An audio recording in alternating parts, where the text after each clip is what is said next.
దినకరా శుభకరా దేవా దీనాధార తిమిర సంహార దినకరా శుభకరా. పునర్జన్మ సిద్ధాంతం అంటే ఇదే జీవుడు చేసుకున్న కర్మలను అనుభవించడానికి వేరొక శరీరంలోకి వెడతాడు. చేసుకున్న మంచి కర్మలు ఏవున్నాయో అవి సుఖములవుతాయి, చేసుకున్న పాపకర్మలు ఏవవుతాయో అవి దుఃఖమవుతాయి.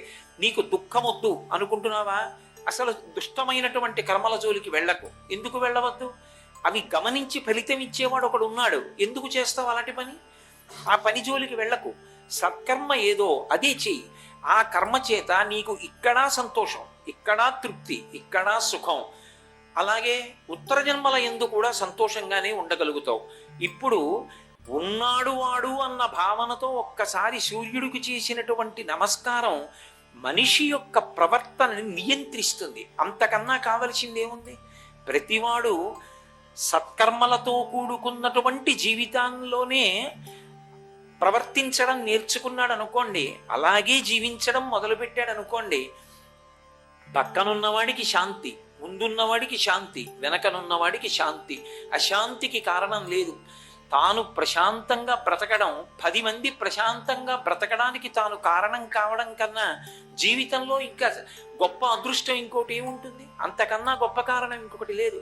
కాబట్టి సూర్యుడికి చేసినటువంటి నమస్కారం కర్మసాక్షికి చేసినటువంటి నమస్కారం. పైగా ఆ నడవడి ఉన్నప్పుడు ఒక్క నమస్కారం చాలు ఆయన అనుగ్రహం పొందడానికి. నువ్వు అప్పుడు ఎంత యజ్ఞం చేస్తావు, ఎంత యాగం చేస్తావు అన్న దానితో సంబంధం లేదు. శంకర భగవత్పాదులు సౌందర్యలహరి చేస్తూ శరజ్యోత్స్నా శుద్ధాం శశియుత జటాజూట మకుటాం వరత్రాసత్రాణ స్ఫటిక ఘుటికా పుస్తకరాం సకుర్ణత్వా నత్వా కథమివ సతాం సన్నిధతే మధుక్షీరద్రాక్షా మధురి మధురీణా పణితయ అంటారు. సకృన్నత్వా నత్వా. ఎన్ని మాటలు నమస్కారం చెయ్యాలి సత్పురుషుడు అంటే? ఆయన 1000 మాటలు నమస్కారం చెయ్యక్కర్లేదు. భగవంతుడు ఉన్నాడని నమ్మి ప్రవర్తించేవాడెవడున్నాడో అటువంటి వాడి యొక్క ఒక్క నమస్కారం చాలు ఈశ్వరానుగ్రహానికి. ఆయన ఎలా బ్రతకమన్నాడో అలా బ్రతకడమే భక్తి. మన పట్ల ఈశ్వరుడి యొక్క దయకు కారణం ధర్మమునందు అనురక్తియే కారణం. ఆ ధర్మానురక్తి దేని చేత కలుగుతుంది? గురువు యొక్క వాక్యము చేత కలుగుతుంది, శాస్త్రమునందు నమ్మకం చేత కలుగుతుంది. పురాణాది గ్రంథములను పరిశీలనం చేసినప్పుడు ధర్మానుష్ఠానం చేసిన వాళ్ళు ఎలా రక్షింపబడ్డారు అన్నది మనం ఆలోచన చేస్తే, అరేరే మనం కూడా అలా బ్రతకడమే శాశ్వతమైనటువంటి రక్షణ. మనం తెచ్చిపెట్టుకున్నటువంటి రక్షణలు అన్ని వేళలా మనల్ని రక్షించేవి కావు. పోతన గారు భాగవతం చేస్తూ అంటారు, రక్షణము లేక సాధుడు రక్షితుడకు సమత చేసి రాయుడులందున్ రక్షణలు వేయి కలిగిన శిక్షితుడకు కలుడు పాపచిత్తుండగుటన్. రావణాసురుడు రక్షణ లేక చచ్చిపోయాడా? తనదైన ఊర్లో, తనదైన కాంచనలంకలో అన్ని కోట్ల మంది రాక్షస సైన్యం మధ్య ఉంటూ కూడా ఎక్కడి నుంచో వానరులతో కలిసి వచ్చినటువంటి రాముడి చేతిలో నిహతుడైపోయాడంటే కారణం రాముని యందు ధర్మం ఉన్నది, రావణుని యందు అధర్మం ఉన్నది. ధర్మం ముందు అధర్మం నిలబడదు. ఒక్క తలకాయతో నిలబడిన ధర్మం ముందు 10 తలకాయలతో నిలబడిన అధర్మం బ్రతకడానికి వీల్లేదు, అది పడిపోవలసింది. అందుకే రామచంద్రమూర్తి ముందు రావణాసురుడు నిలబడలేకపోయాడు.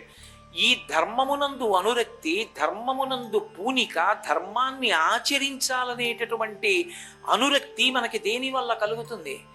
కావ్య పురాణాదులను పరిశీలించడం చేత, గురువుగారి మాటల్ని జాగ్రత్తగా అన్వయం చేసుకుని జీవితంలో అనుష్ఠాన పర్యంతంలోకి తెచ్చుకునేటటువంటి ప్రయత్నం చేత మహాత్ములు చెప్పినటువంటి విషయాల్ని 1కి 10 మార్లు ఎందుకు చదువుతాం అంటే, జీవితంలో అప్పటికేదో కోరిక తీరడం కాదు. కోరిక తీరడం మంచిదే. ఆర్తో జిజ్ఞాసురర్థార్థి జ్ఞానీచ భరతర్షభ అన్నాడు కృష్ణుడు.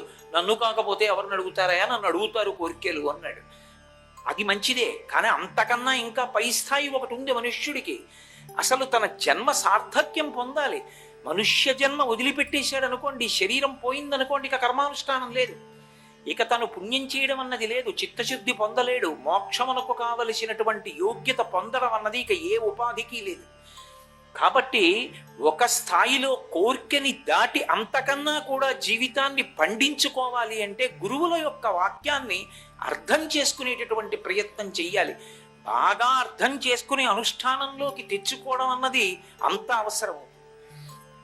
ఇది మనకి ద్రౌపదీదేవి వృత్తాంతంలో విరాట పర్వంలో ద్రౌపదీదేవి చేసినటువంటి ఒక్క నమస్కారానికి సూర్యనారాయణమూర్తి అనుగ్రహించాడు అంటే ఆమె ఒక మాట చెప్పింది, నేను పాండుపుత్రులకేని నేను తప్పని మనము కలదాని నగుదునేని నో కమలమిత్ర అంది. ఈ దేశంలో పతివ్రత యొక్క జీవితం ఎంత గొప్పదో నిరూపణం చేసింది. ఇంకేం అక్కర్లేదు, భర్తని అనుగమించుట ఆ ధర్మం కాపాడేస్తుంది. ఎంతటి మహాపతివ్రత అయిందో ఆవిడ్ని వెంటనే సూర్యుడు ఎంత గొప్పగా అనుగ్రహించాడో. అసలు మహాభారతంలో మళ్ళీ 12 ఏళ్ళు అరణ్యవాసానికి వెళ్ళిపోవలసినటువంటి పాండవుల్ని కూడా సూర్యనారాయణమూర్తి ఎంత వైభవోపేతంగా కాపాడాడో, కాపాడి వాళ్ళని కష్టముల నుంచి గట్టెక్కించి మళ్ళీ సంతోషంగా వాళ్ళు రాజ్యాధికారం పొందేటట్టుగా కథ నడిచింది అంటే కీలకమైనటువంటి ఘట్టంలో సూర్యనారాయణమూర్తి చేసుకున్నటువంటి జోక్యం. ఆయన ఎంత కర్మసాక్షి, ఎంత కర్మాకర్మ ఫలప్రదాత, ఎంత ధర్మానురక్తి కలిగిన వాడు అన్నదానికి మహాభారతంలో సూర్యనారాయణమూర్తి వైభవంగా ఇదొక ప్రబల తార్కాణం. కాదు అసలు మీరు జాగ్రత్తగా పరిశీలిస్తే సూర్యుడితో ముడిపడి మహాభారతంలో ఎన్ని కీలక ఘట్టాలు సంభవించాయి.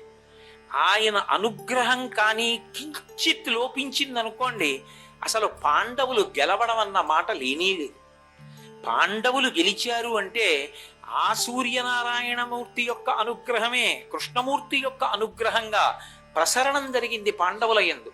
ఒకానొక సందర్భంలో విరాట పర్వంలో ఎంత కీలక ఘట్టం సంభవించిందో అలాగే యుద్ధం జరుగుతున్న రోజులలో కూడా అంత కీలకమైనటువంటి సన్నివేశము ఏర్పడింది.